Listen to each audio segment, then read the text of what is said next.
The squirrel and his squirrel, the rabs and their rabbits, have certain obscure and peculiar habits. Male hummingbirds make the most exquisite rockets. The snake, when he walks, holds his hands in his pockets. Other things of hers were harder to relinquish. Up to the end of 1949, I cherished and adored, and stained with my kisses and merman tears, a pair of old sneakers, a boy's shirt she had worn, some ancient blue jeans I found in the trunk compartment, a crumpled school cap, such like wanton treasures.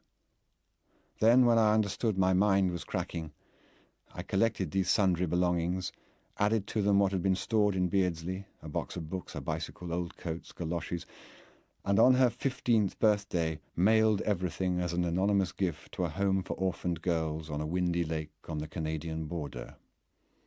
It is just possible that, had I gone to a strong hypnotist, he might have extracted from me and arrayed in a logical pattern certain chance memories that I have threaded through my book, with considerably more ostentation than they present themselves with to my mind even now, when I know what to seek in the past. At the time, I felt I was merely losing contact with reality. And after spending the rest of the winter and most of the following spring in a Quebec sanatorium where I had stayed before, I resolved first to settle some affairs of mine in New York, and then to proceed to California for a thorough search there. Here is something I composed in my retreat. Wanted, wanted, Dolores Hayes, hair brown, lips scarlet, age 5,300 days, profession none, all starlet. Where are you hiding, Dolores Hayes? Why are you hiding, darling? I talk in a daze, I walk in a maze, I cannot get out, said the starling. Where are you riding, Dolores Hayes? What make is the magic carpet? Is a cream cougar the present craze? And where are you parked, my carpet? Who is your hero, Dolores Hayes? Still one of those blue-caped starmen? Oh, the balmy days and the palmy bays, and the cars and the bars, my Carmen. Oh, Dolores, that jukebox hurts. Are you still dancing, darling? Both in worn Levi's, both in torn T-shirts, and I in my corner snarling. Happy, happy is gnarled McFate, touring the States with a child wife, ploughing his Molly in every state, among the protected wildlife. My Dolly, my folly, her eyes were vert, and never closed when I kissed her. Know an old perfume called Soleil Vert? Are you from Paris, mister?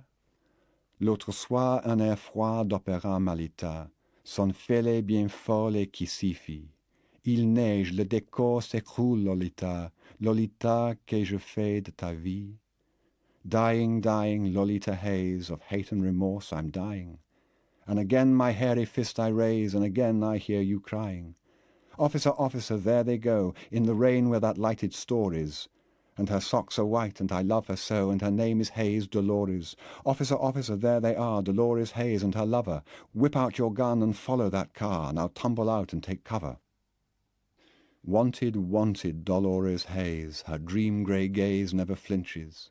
90 pounds is all she weighs, with a height of 60 inches. My car is limping, Dolores Hayes, and the last long lap is the hardest, and I shall be dumped where the weed decays, and the rest is rust and stardust. By psychoanalyzing this poem, I note it is really a maniac's masterpiece. The stark, stiff, lurid rhymes correspond very exactly to certain perspectiveless and terrible landscapes and figures, and magnified parts of landscapes and figures, as drawn by psychopaths in tests devised by their astute trainers. I wrote many more poems. I immersed myself in the poetry of others. But not for a second did I forget the load of revenge. I would be a knave to say, and the reader a fool to believe, that the shock of losing Lolita cured me of pederosis. My accursed nature could not change, no matter how my love for her did. On playgrounds and beaches, my sullen and stealthy eye, against my will, still sought out the flash of a nymphet's limbs, the sly tokens of Lolita's handmaids and rose girls. But one essential vision in me had withered. Never did I dwell now on possibilities of bliss with a little maiden, specific or synthetic, in some out-of-the-way place. Never did my fancy sink its fangs into Lolita's sisters, far, far away in the coves of evoked islands. That was all over, for the time being at least. On the other hand, alas, 2 years of monstrous indulgence had left me with certain habits of lust.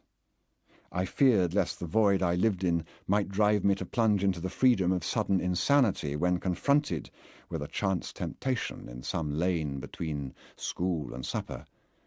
Solitude was corrupting me.